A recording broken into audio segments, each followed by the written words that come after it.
My name is TJ. I'm a person in long-term recovery. For me, that means I haven't had a drink or a drug since August 9th, 2016. I'm here hosting the Recovery Matters podcast with our guest. You want to introduce yourself? Hey, thank you so much for having me. My name is Kaye, all the way from the UK. And I'm also in recovery, much like you. It's a real privilege to be here. Awesome. Thank you so much for coming on today. I know you got an amazing story, and we'll just jump right into it. You want to tell me kind of what life was like for you growing up, UK, all that? Did you grow up in the UK? Yeah, I grew up in the UK, and I often, like in recovery now, I often reflect back and think, like, what was the pivotal point in my journey that enabled me for me to begin to think that I was even an addict. I mean, I hear some people say I was an addict from when I was a child, and it wasn't essentially my truth. I came from a really loving family home, very luckily, and I often like to say that when I share my story because I know that isn't everyone's truth. And I speak from a place of, I would say, privileged to have had a lovely home. Um, Anything I wanted. It was a really nice home, an idyllic childhood. I like to refer to it as I feel very grateful for that until the age of 15, and that's when my life kind of like spontaneously combusted. My parents had a very acrimonious, difficult divorce.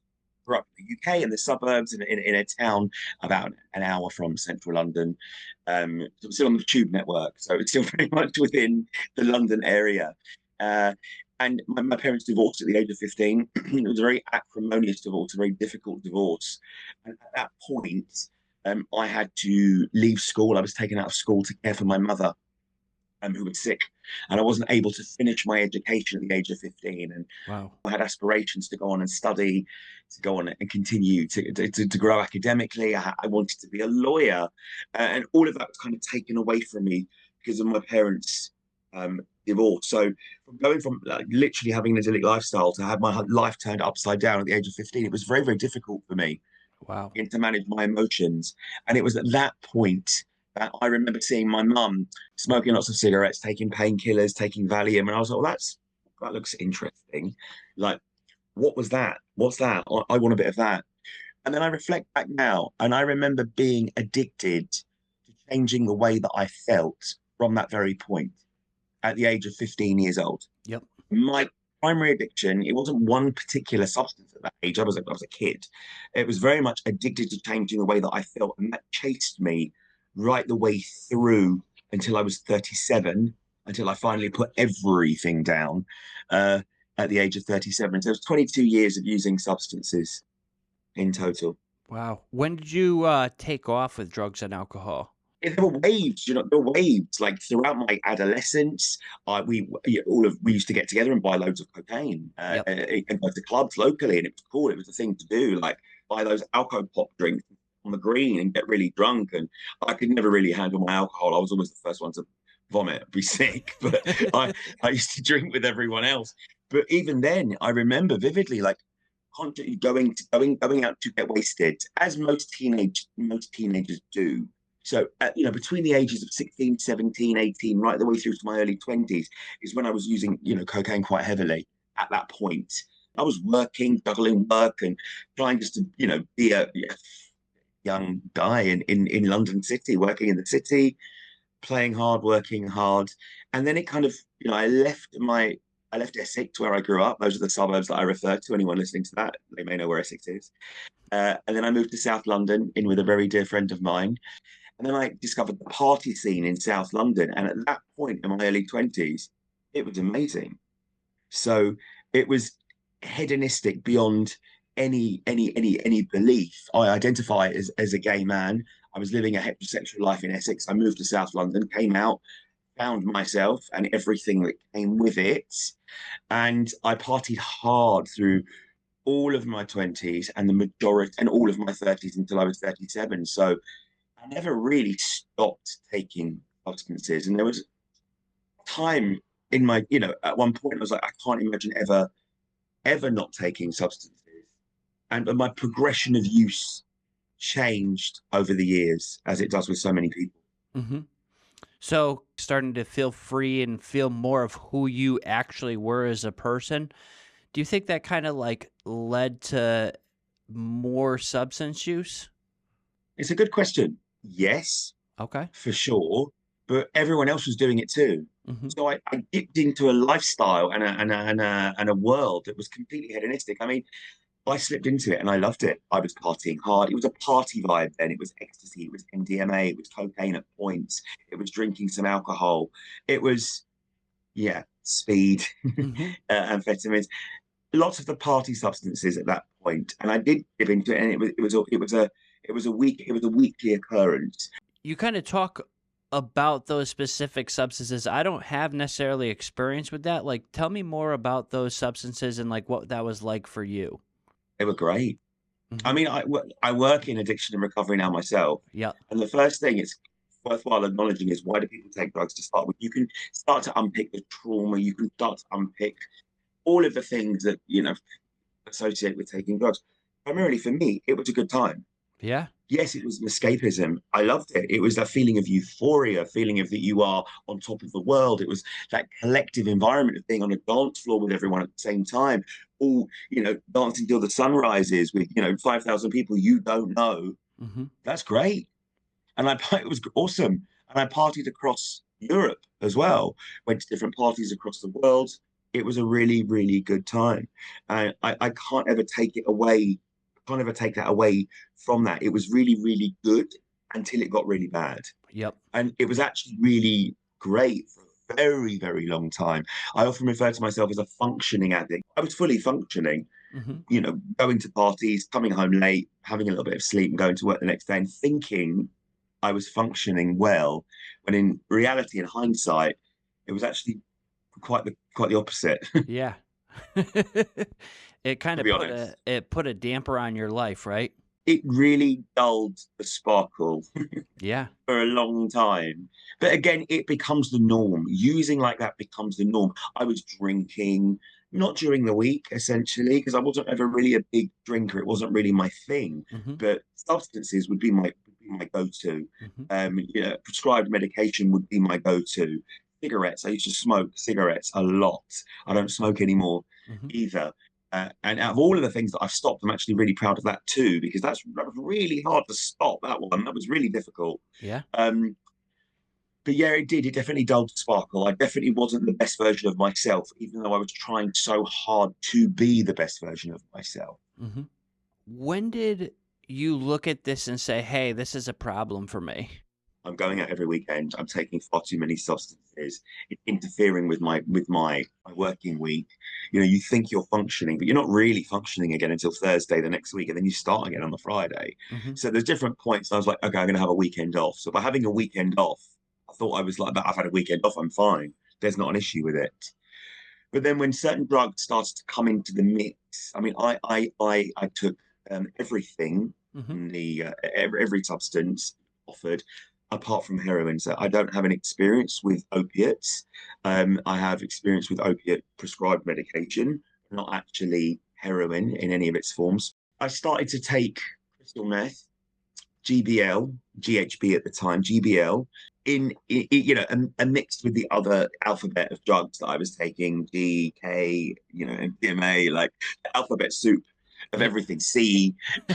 I openly apologise to all of my employers throughout my career before I came into recovery for what I must have been like, rocking up and looking and feeling the way that I did. But crystal meth was fed into my cocktail, and I was using it recreationally for a number of years, again at the weekends, alongside everything else. But then when I suffered, there was traumatic events that happened in my life in 2015. Okay. Just prior to that, actually, I lost my mother. I left work, lost my job. I had stomach surgery. I call it like a tsunami of personal circumstances. I started to use crystal meth in a way I never thought I would, on a daily basis. Okay. And then I started to use it in a way that I promised myself I never would. I intravenously began to take crystal meth. Well. We call that slamming here in the Chemsex scene. And there's just three specific substances related to that. It's crystal methamphetamine, GBL, GHB, and or mephedrone. I couldn't actually do it myself, which was probably a godsend. I was useless at trying to find a vein. Part of me absolutely useless. I remembered after trying for a while, I thought it's probably a good thing that I can't actually do this.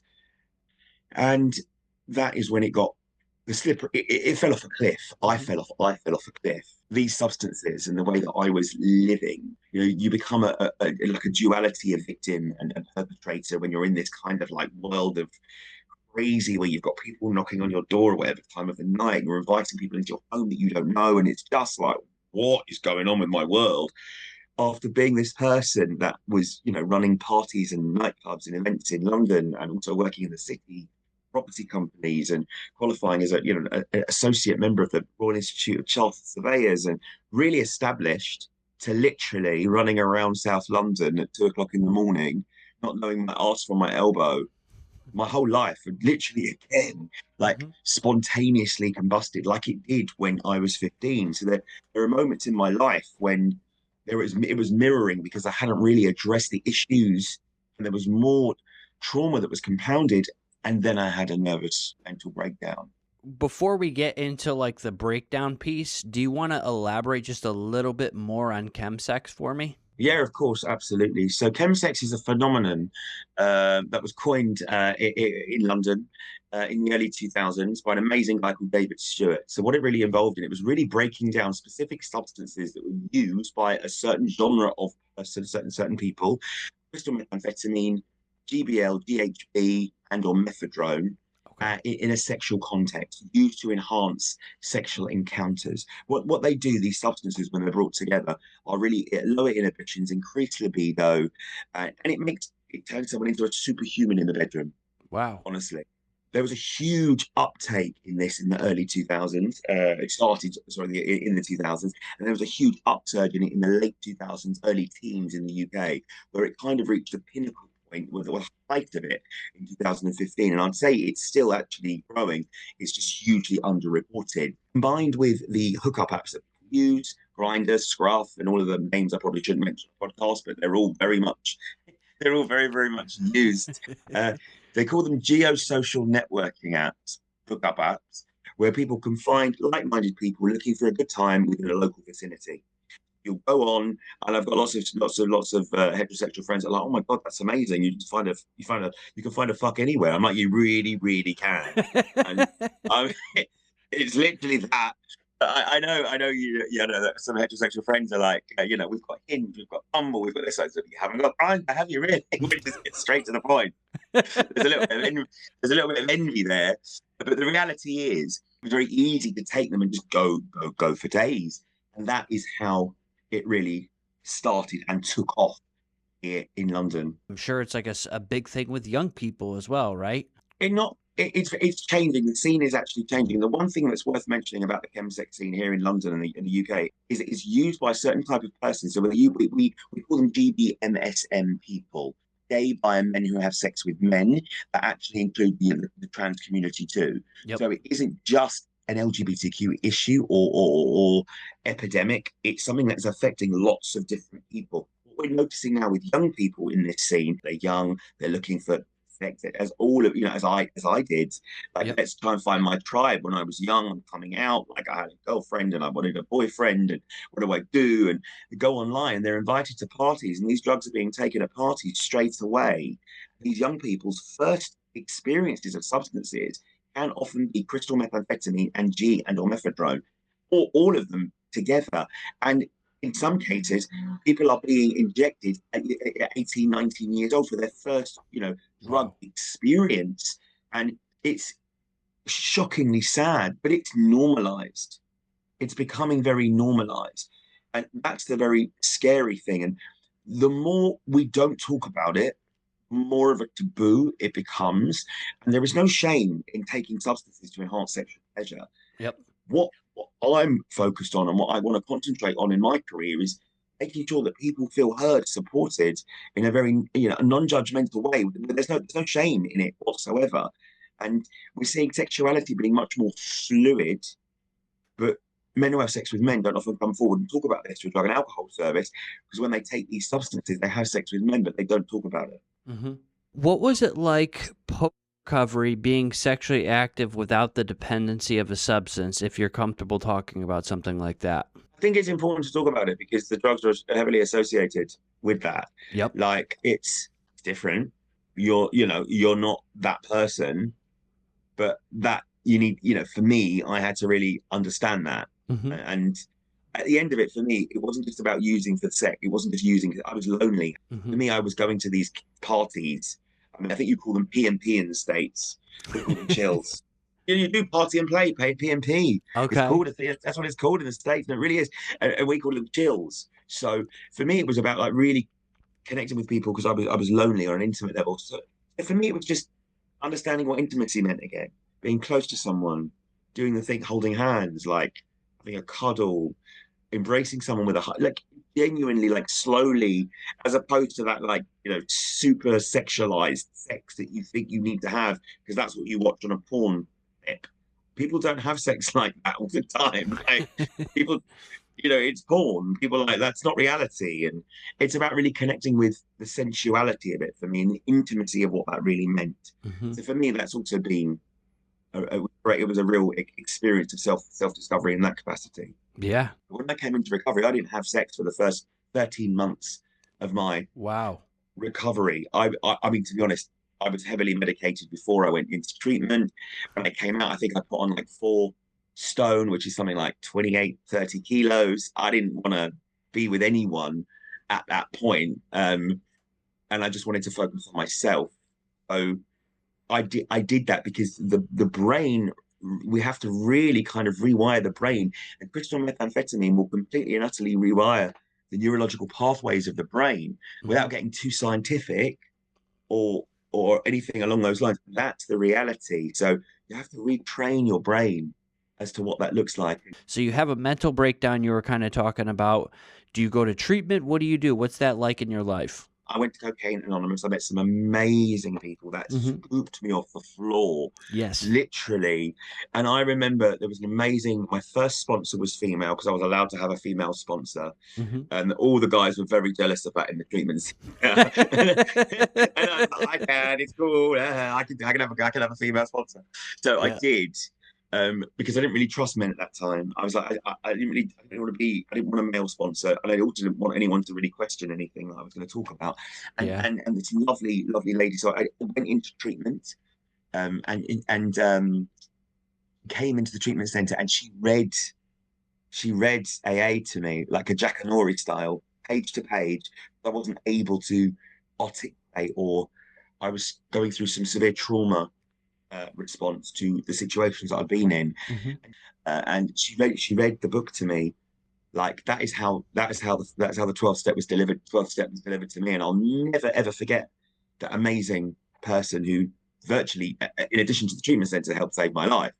But when I was very, very bad, I in the grips of my addiction, like habitually taking GBL every single day, and again, it's very addictive. It's got the addictive traits very similarly to an opiate and or alcohol, easier and cheaper to obtain than heroin.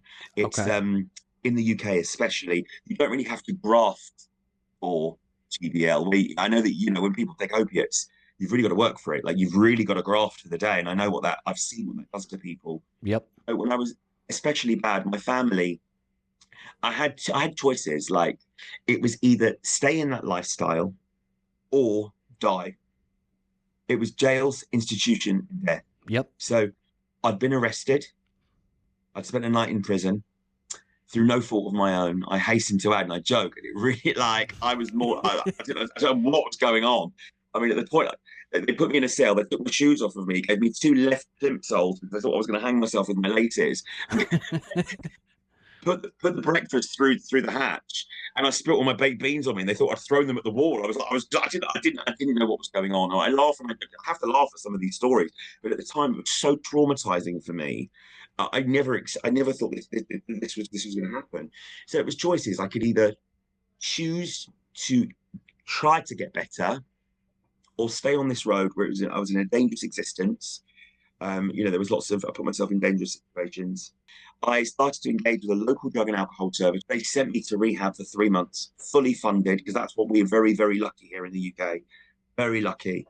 But I had to work for it. Like I had to attend sessions and go to groups and really prove that they weren't going to waste the money. But at that point, as you probably are very aware of this, and most people that are listening to this, that's when the work starts. When you put the drugs Yes. down, that is when the work starts. I didn't. You say substances were your identity. I had used drugs for 22 years. Mm-hmm. I had no idea who I was in any capacity. I was unhappy with my job. I'd left my job anyway, happy with my career. I was at a pivotal point in my life when I could change a crossroads. So I was in treatment for 3 months, funded.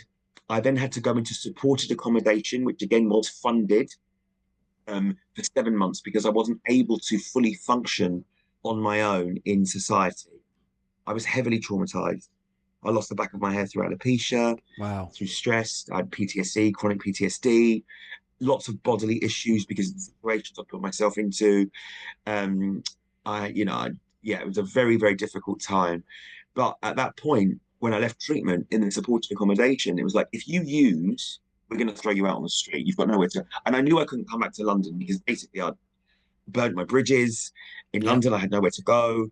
I thought, and I don't want to. If you're homeless in the town where the treatment centre was, that is like really difficult. I remember seeing. I was like, I can't do that. So I just took one day at a time, 1 hour at a time, going to meetings, maybe 2 meetings a day, focusing on myself, like beginning to really give myself everything I needed. I went to yoga, I went back to the gym, and this was in the first 10 months of my recovery. Then after that, I was lucky enough to get a flat in the town that I lived in Bournemouth. I'd left supported accommodation like 10 months afterwards, really hot summer. The town was on the beach. And I was like, oh, this is really cool. I could feel the sand in my feet and I could feel the wind on my face. And it was cold, by the way, it's the UK, but I could swim. I was living and breathing for the first time like without any responsibility, no one really asking me what am I doing? Because when you're using and you're in the wheel, everyone's questioning you all the time. When you're in the middle of it, it's like, oh my God, leave me alone. I can't keep explaining myself to everyone. And I was able to slowly and rebuild my life at that point. Mm-hmm. And I'll never forget those times because yeah, at that time explicitly, I was able to really make some choices again, and I haven't stopped. I haven't looked back since that time. Tell me about your life in recovery today and what that looks like. Incredible, Mm-hmm. and I'm so grateful for that. Taking away any materialistic gain, what I have is serenity, peace of mind, self-respect, self-awareness, which I really didn't have before. I am boundaried.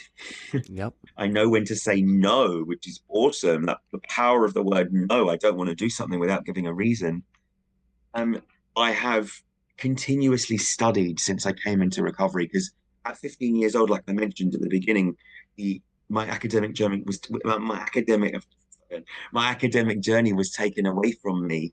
37 years old, when in treatment in rehab, the local college came in and they gave a talk about like, what do you want to do with your life? And I was like, I've got no real education because I got pulled out too early. I need to start again. So I started with an English and maths like initial exams, and then I started with counselling diploma, 1 year of level 2, a year of level 3, 2 years of level 4. So I qualified as a therapist, a counsellor in 2022 because everyone who leaves rehab, and all of us, we're all therapists. The moment we come out of treatment, we can all be So I could do that. It's easy, like Yeah. so.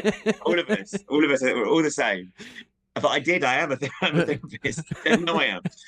And after my qualified as a therapist, I then decided to continue with my degree, the one thing I always wanted. But I got a degree in 2024 as a humanistic counselor, psychotherapist, Okay. and I am now halfway through a psychology master's. Wow. Halfway through, which is just incredible in London. I've worked continuously for a national drug and alcohol charity for 8 years. As well, and I've been very specifically supporting people who have had issues with chems and or chemsex in a way that I didn't get the help that I needed when I needed it when I walked to the front door of a service because I wasn't really understood. The nuances weren't understood. and I'm about to start supporting specifically LGBTQ plus people in North London. So, Wow. I mean, the gain, like, I'm so grateful. As I say, I'm like overwhelmed with the, yeah, it's just been an amazing journey. If you had to tell somebody, say somebody walks in here in their first 24 hours of recovery, what's the best piece of advice or support that you would give them?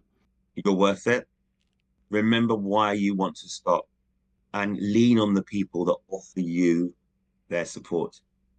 Because there's an army of people that want to help.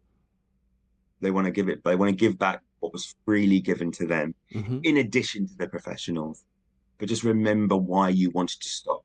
It's easy in the first days or weeks to say, oh, I don't want to do this anymore. I'm beginning to feel an emotion. Yeah, of Mm-hmm. course you are. You've been numbing them for so long, like literally.